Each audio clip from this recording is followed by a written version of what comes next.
Qu'est-ce que c'est que la récompense? Quel est l'étang, le Seigneur? D'une manière littérale, nous pouvons dire que la récompense, c'est un bien matériel ou moral donné ou reçu pour une bonne action ou pour un service rendu. Un bien matériel ou moral qui est donné ou qui est reçu pour une bonne action ou pour un service qu'on a rendu. La récompense peut être définie comme un mérite, peut être définie comme un paiement, une gratification, une rétribution. Alléluia. En lisant bien aimé la Bible, nous pouvons aussi comprendre que les récompenses, ce sont des prix. Des prix de nos actions pour Dieu ou pour le royaume de Dieu. Des prix que nous recevons de Dieu pour nos actions pour Dieu ou pour son royaume.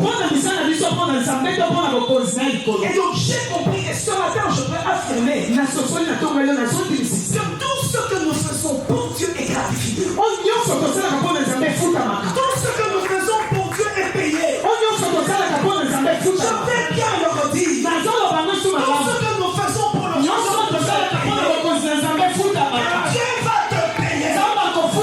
Tout ce que tu fais pour lui, tout ce que tu fais pour son royaume, il va te payer. Oh, amen à mon Dieu. Amen à mon Dieu. Alléluia. Bien aimé, il y a une récompense.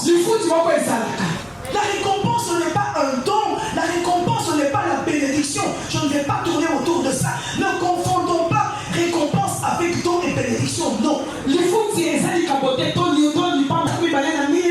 Bible nous dit, tout ce que nous faisons, faisons-le de bon cœur, comme pour le Seigneur et non pour les hommes. Tout ce que tu fais ici bas sur la terre, fais-le de bon cœur. Pas comme si tu le faisais à mais comme si tu le faisais à Alléluia. Sachant que nous recevrons du Seigneur l'héritage pour récompense. Dieu prend en compte tout ce que nous faisons. Il lui offre son fils Isaac.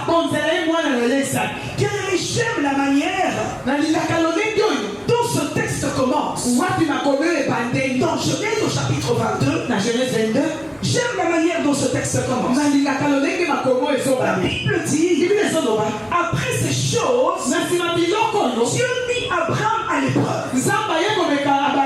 Après ces choses, je me suis interrogé. Après quoi?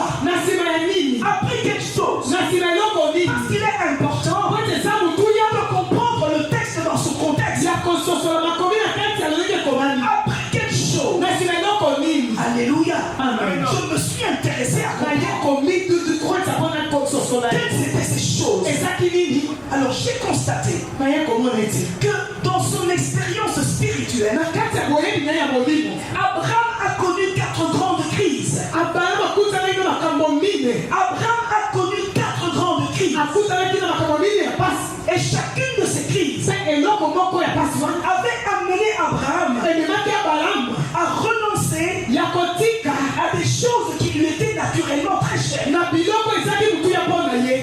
a été appelé par Dieu à renoncer dans sa vie à des choses qui lui étaient naturellement très chères.